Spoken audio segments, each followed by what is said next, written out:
you must go and listen to Simon Ekpa, who is doing a very fantastic job. Very great job that Simon Ekpa is doing. Very, very, absolutely fantastic job that he's doing. You must listen to him and share his videos accordingly. Very, very important. He is bringing a new dimension to this very awareness that we're making, and you must listen to him. Very, very important.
Father, I'm going to ask you again. I'm going to ask you for the very first time. How do we bring back to the mainstream those who have now been pushed to the fringes, talking about and believing and espousing the belief that Nigeria truly should be one? We need to begin by resolving a conceptual crisis. What do I mean by a conceptual crisis? Quite often when we speak about Nigeria, we collapse the distinction between country, state, and nation. We tend to think that the three mean the same. We tend to think the three are synonyms. A country is a territory. From the Latin contra terra, the land that lies ahead of you. A country is a territory. It is not necessarily a nation. A nation is an association of peoples. And I use that word in the plural deliberately because of diversity. A nation is an association of peoples who identify their shared core values. And on the basis of their shared core values, they give themselves a constitution which will now establish institutions that make up the state. What we have in Nigeria and in most African countries is a confusion where we think the nation is the state. The nation is reduced to the state. We have a country quite all right by the fact that we live within a territory even if that territory is not secure, as we all know. But we don't have a nation. We have institutions that make up the state. We collapse the nation into the state. If you look at our constitution, section 2 of the current constitution, and you don't find this in the 1963 constitution, it ascribes sovereignty not to the people but to the state. That is dangerous. That means the state has the last say on any question. That means the state is more powerful than the citizen. That is a recipe for impunity. Because as we all know, the state is the head of state, or the governor, or whoever represents them. Whatever they say, we all have to comply, whether they're right or wrong. So we don't have a democracy in the true sense of the word. Oh my God. Until we have that, until we can't even talk of unfinished greatness. And I have to make a critique of the title of Governor Fayemi's book. It presupposes that there is a project that is unfinished. I am saying we have not even started the project. Oh my God. And we need to stop deluding ourselves. What are our shared core values? What are the things that bring us together, apart from the super egos? You know, when I had this experience, 2013, I was visiting a place called Do in Plateau State. The Plateau State governor is here. I got to Do the Friday before the Nations Cup final between Nigeria and Burkina Faso. And there was tension everywhere. But on Sunday night, when Nigeria won the game, the final match, the tension dissipated. And most people forget the fact that a young man from southeastern Nigeria influence to become mainstream. So, Father, I'm going to ask you again. I'm going to ask you for the very first time. How do we... Plateau State governor is here. I got to Do the Friday before the Nations Cup final between Nigeria and Burkina Faso. And there was tension everywhere. But on Sunday night, when Nigeria won the game, the final match, the tension dissipated. And most people forget the fact that a young man from southeastern Nigeria received the ball from a young man from Pangshin who had to leave Nigeria because his parents were killed. Victor Moses passed the ball to Sunday Mba scored the goal. And we didn't even ask about the local government of origin of the scorer of the goal. So what are our shared core values? If you ask the Americans, they talk of life, liberty, and the pursuit of happiness. We don't have one. And it is when we begin to identify our shared core values that we begin to build a nation. What we have right now is a state held together at gunpoint. And when the state... Nigeria, on a daily basis, witness the impunity which is so-called Fulani herdsmen extremists who share an ethnic and religious identity with President Buhari and the Fulani elite, which now dominates all key institutions in Nigeria. To open an investigation specifically into the wide-scale and systematic killing of the civilian population, and most notably targeting the indigenous people of Biafra. Clear that now we've put the Biafran issue on the radar screen of the government, of the Biden administration, of Congress. Ongoing and wide-scale systematic killing of the civilian population, and again specifically targeting the IPOB. Of weapons being used against Biafrans, but affirmatively supporting an effort to have a independence referendum organized and conducted by the United Nations, as we've done in South Sudan. They formally open an investigation and look into what we are identifying as a genocide that's being committed by the Nigerian government and extremist Fulanis against the indigenous people of Biafra. There's been nothing in experience since 1960 to suggest there simply is not a way, given the history of division between the Fulani and the Biafrans, to think that they can coexist under a single sovereign roof.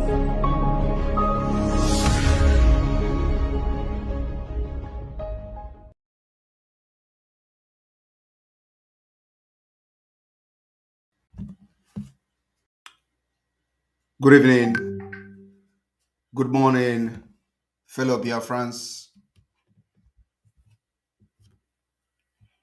I have come this evening with great sadness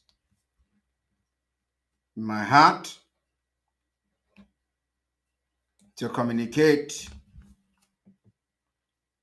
very important message to you, Biafra people, and the lovers of freedom, and those friends of Biafrans around the world.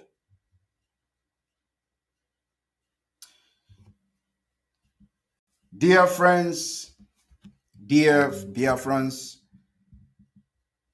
dear families, IPOB families around the world, and those who are with us today in this liberation phase of Biafra. We need to pay respect to those who were dear to us, that lost their lives, and those that were very dear to us, that lost their properties, and those that were dear to us to become mainstream. that So, Father, I want to ask you again. lost I want to their businesses, ask you of and those that were dear to us that have just lost their means of livelihood in Imo State yesterday, being the 17th day of September 2022, by the repentant Boko Haram that has been recruited to the Nigerian army, both on the ground and the air bombardment.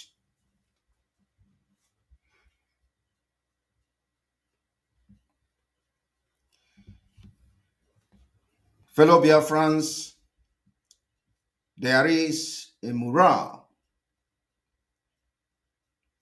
in the ORLU town of Imo State, where many people, many Biafrans and non-Biafrans lost their life in the Nigeria Army terror attack yesterday.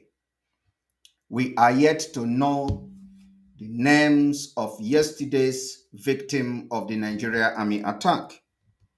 We have seen different images coming out from ORLU. We are working very hard to get exact number of persons and their details who have lost their life in the Nigeria Caliphate and jihadist government attack in quest to quench Biafra from coming in 2023. Fellow Biafrans, today we are all mourning all the victims of this terrorism in Biafra land, both those killed by the state actors and those killed by non-state actors. Each of their life was different in their different ways. Each of their lives were unique in their own ways. They came from different places, from different background, yet all of them suffered the same absurd fate from the government that claim to have sworn in sworn some stupid oath to protect the life of those who found themselves in Nigeria, irrespective of their political differences. Like hundreds of others in the street of ORLU, Ihiala, and the other part of Biafra and environ, those who have lost their properties and their businesses at the Ahia Ototo market in Imo State,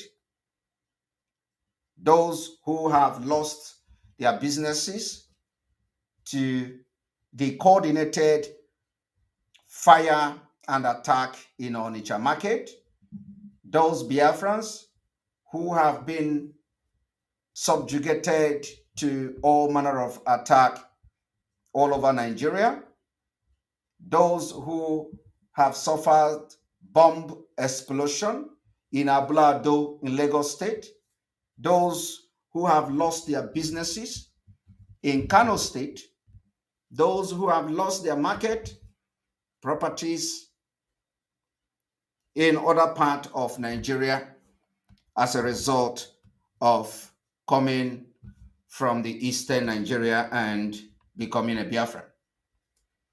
The list can go on and on and on. We are here with you today to tell you that you are not alone. Today, we remember each of you. We remember each of those who have paid with their life for just finding themselves in Nigeria, for becoming the victim of the latest genocide going on in Nigeria. Today, we remember each of them. But remembrance must lead to action every day. After every attack against our people in Biafra land by the Nigeria state, by the terrorists in uniform, by the army, and all of them, we will all try to go back to our normal lives. Yet, for the victims, for their families, for the survivors, that is just impossible. It is impossible to go back to normal life after seeing what the Nigeria state have done to people of Biafra in Imo State, being orchestrated by a man called Hope Uzodinma, who is the governor. The identity and the origin may not be known as a result of his actions. It remains questionable whether Hope Uzodinma is a Biafran or not, or whether Hope Uzodinma is from Igbo extraction or not. This particular question will be answered in due time, because Hope Uzodinma actions have crossed the red line of no forgiveness. And we are going to make sure that he pays dearly for the crimes against humanity and for the crimes committed against his own people and against Biafra at large.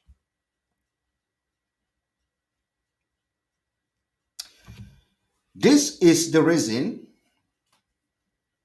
and that is why we must all stand in solidarity with them, those who have been affected by this impunity and the atrocities of the Nigeria state under the watch of Hope Uzodinma.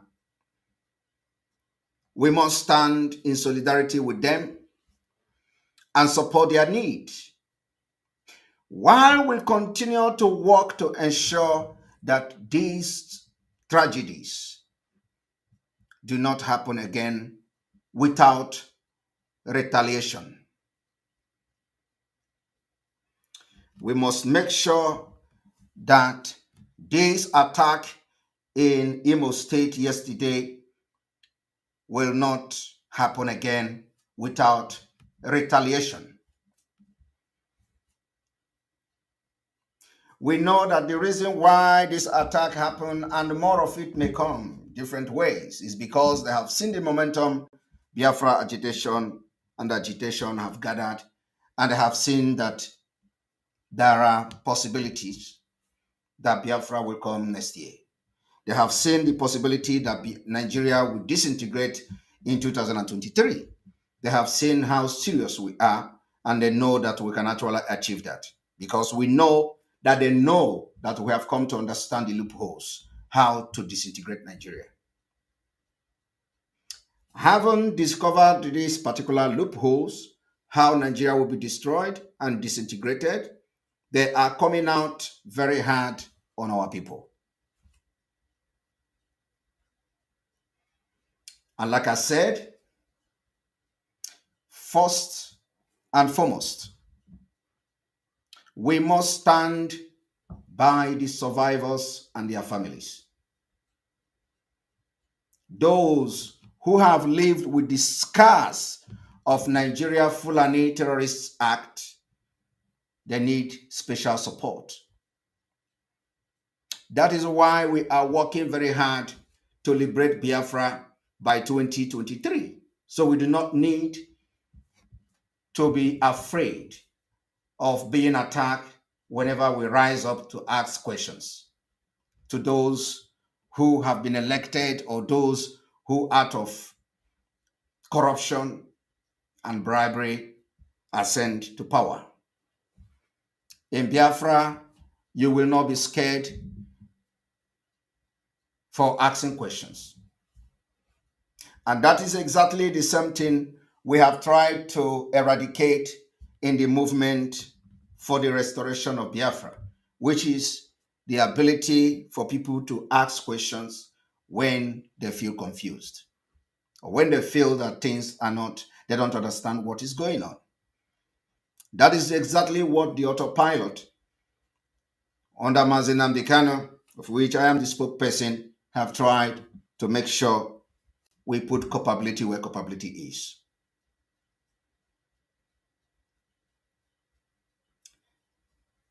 That is why we must work very hard to liberate Biafra by 2023, so that Biafra can help them and they rebuild their lives. We must rebuild the lives of everybody that the Nigeria government have destroyed their businesses and their lives. Immediately Biafra is restored next year. It is going to be the first thing the Biafra government will do, is to give life to those who have suffered very grave injustice, attack, and have had a serious scars of the Nigeria in them. Biafra will give them support, facilitate compensation when possible. And Biafra will help them to get back to our life as soon as Biafra is liberated by 2023. I want to secondly say the freedom of Biafra will heal the wound of slavery and bring lasting peace to Africa. Biafra liberation will bring to an end to poverty and hunger. Poverty and hunger can be fought through inclusion and education, and only in Biafra will this be possible. This is the reason Biafra must be preached to our children, young ones, and to our business places. This must be done every day in our communities, in our schools, and in our public places and public debate. On this note, we are going to have a 1 minute silent in respect and honor to those who have died, even where they know nothing about the activities of the Eastern Security Network. We are going to give 1 minute silent to Biafrans who has fallen in Lagos bomb attack, those who have fallen in terrorist attack in the church in Oduduwa land, those who have been lynched in the north, those who have been killed in Kaduna State, in other part of the Middle Belt, and those who have died for just being a Nigerian. We are going to observe 1 minute silent for them.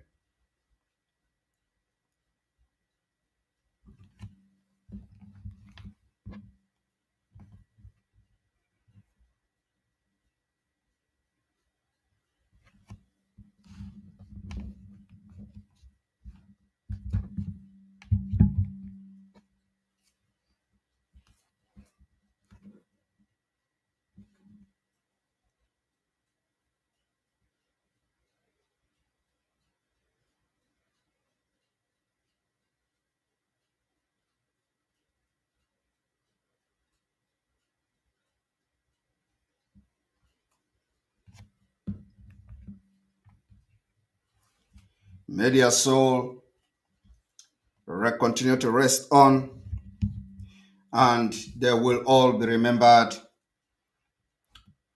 when Biafra has been restored as a nation. We want to give our thanks and respect to the men of the Eastern Security Network who have always stood their ground to teach the terrorist Nigeria a lesson.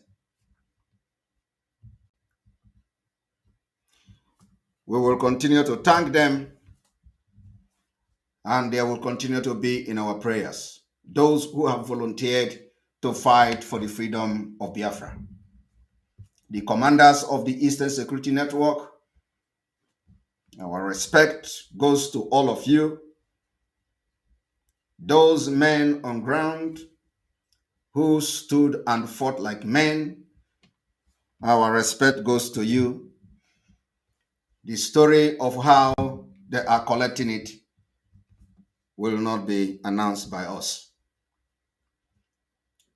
The code remain water, and they will continue to come to the open to show how we have dealt with them.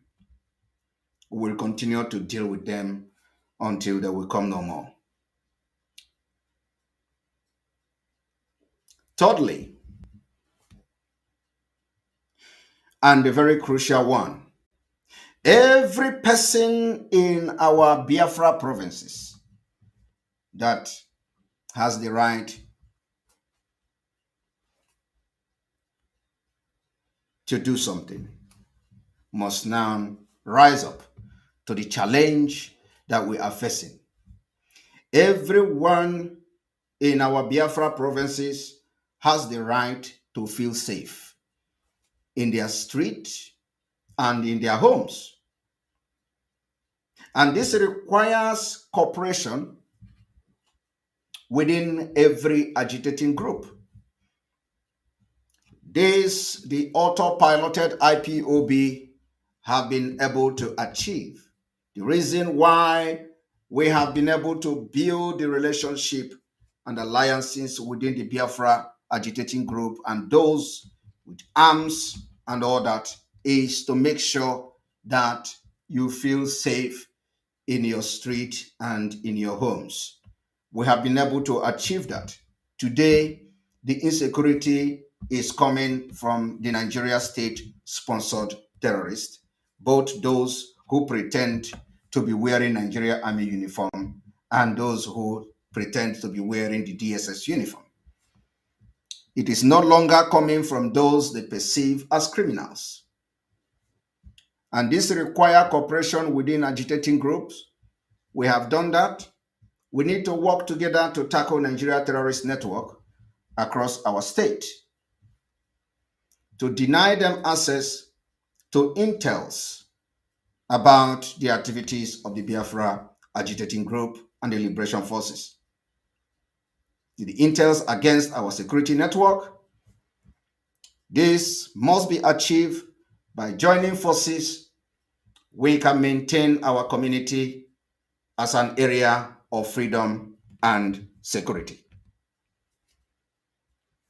Those you see creating one or another security outfit today are those who Mazi Nnamdi Kanu said will be paid to try to destroy the Biafra restoration, but they will all fail. We want to make it very clear that the commanders of the Eastern Security Network have dealt with these terrorists attacking our people. And they have worked very hard, incessantly, to make our communities and our farmland safer. Those of you in Biafra land who couldn't go to the farm 3 years ago, you understand that today it is no longer the same. Those of you who could not go to your farmland, you couldn't go to the stream, you couldn't go to, to do anything in the forest. Today, you can go to the forest without nobody butchering you with machete. I believe you understand this better than anyone else. The time to fight Nigeria Fulani and the repentant Boko Haram in Nigeria army terrorizing our people is now. The army terrorism, fighting them shouldn't be after the attack or aftermath of an attack. I repeat, as it stands today, the time to fight the Fulani terrorists and the repentant Boko Haram in Nigeria army is not in the aftermath of an attack. The attack and the retaliation should be every day. And every day we will continue to fight them. At the same time, we fight for the Biafra liberation. I want you to understand that the reason why you see the bombardment in Imo State is to provoke us into quick retaliation, is to provoke us into coming out without having finished the planning of how Biafra will be restored next year. They want to rush us into coming out, I wouldn't say unprepared, because we are prepared. But there is something that needed to be done before anything complete guerrilla warfare will be activated. And they are trying to provoke us into coming out. They know that the Ahia Ototo market is not a place where any security outfit is being camped. They know that our communities are not the place where our security are being camped. But the reason for bombardment of our communities is for the economic jihad. They do it in the north, they do it in the middle belt, whenever they want to help the Fulani to capture a particular place. They first of all attack the community from the air.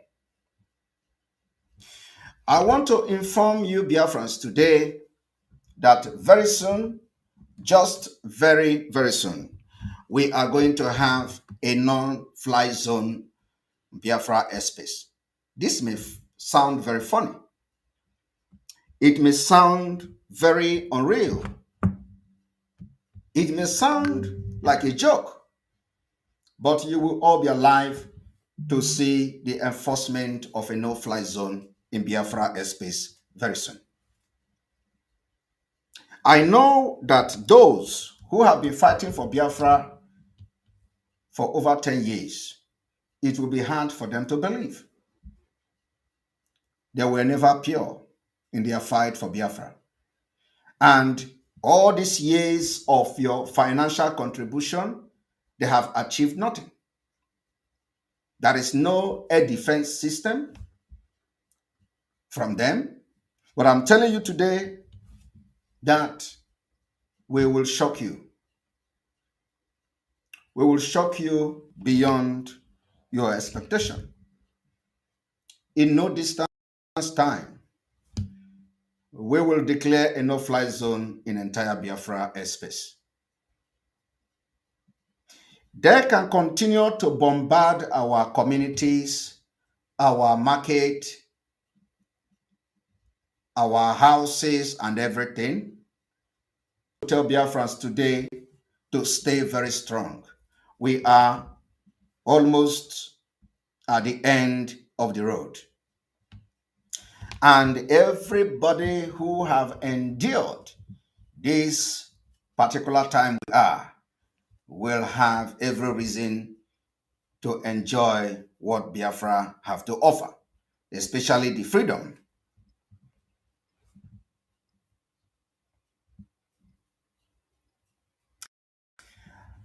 The time to fight them has come, and we are fighting them. And they know that we are fighting them. Only them and us knows what is going on.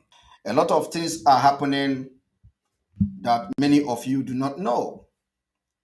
And we do not need to come and start telling you, but they know what I'm talking about. They are going to this State of the Nation broadcast today, and they know exactly what I'm talking about. We are not moved by this bombardment. Our only concern is to give encouragement and help those who have become victims of the Nigeria jihadist government.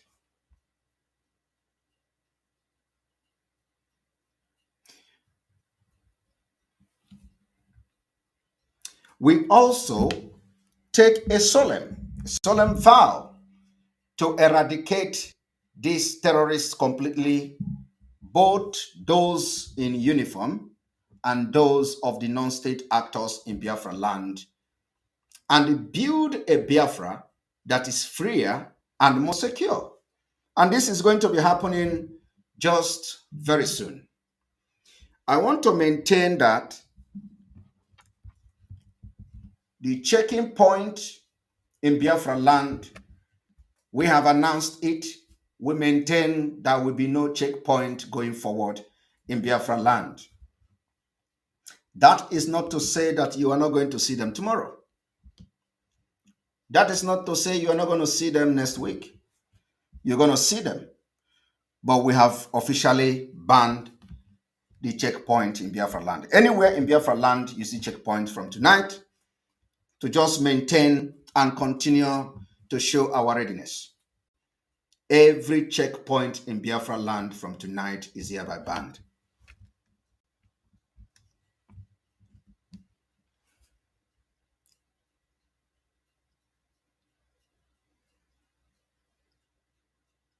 Now, the attack yesterday has shown the fear they have over Biafra coming in 2023. They simply want us to come out. They simply want us to retaliate immediately.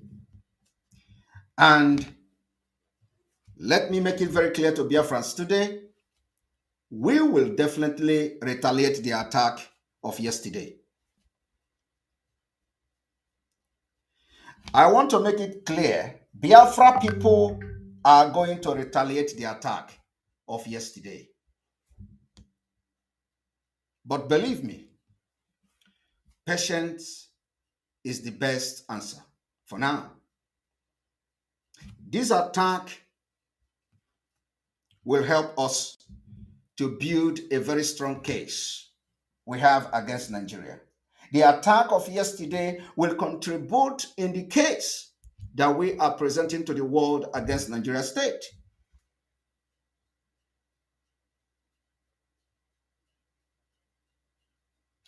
We therefore ask everyone, every Biafran on social media, to go to Twitter. Not that we are looking for anything to happen through the Twitter. Not that we are expecting anything to come from the Twitter. But let us continue to call out the United Nations with at least over 10,000 tweet and retweet between now and tomorrow. Between now and the end of tomorrow evening. So I call every Biafrans this evening to go to Twitter, post the video of the attack in Imo State, and tag the United Nations. Like I said, we are not expecting them to do anything. But we have a reason why we want you to go to Twitter and let us have at least 10,000 to 20,000 retweets of the attack in Imo State between now and tomorrow. We have our reason for that. If you are fighting for Biafra and you are on Twitter, personally, I have over 50,000 followers on Twitter. After this State of the Nation address, I am going to post the video. We are expecting everyone in Twitter or on Twitter fighting for Biafra or those lovers of Biafra to retweet and tweet until we get up to 10,000 retweets, calling the attention of the United Nations over the bombardment of Imo State yesterday. For the very last one, before I leave, I want to assure Biafrans we are going to retaliate the attack against us yesterday. At the same time, we are patient. From here, may God bless you. Long live Biafra. Long live Mazi Nnamdi Kanu. Long live our great Ikemba Nnewi. Long live his soul. Continue to rest. Live those who have reincarnated, those who have died for Biafra and have reincarnated. Long live your spirit, and may long live those who are still waiting before something will happen before they join us. May God bless you.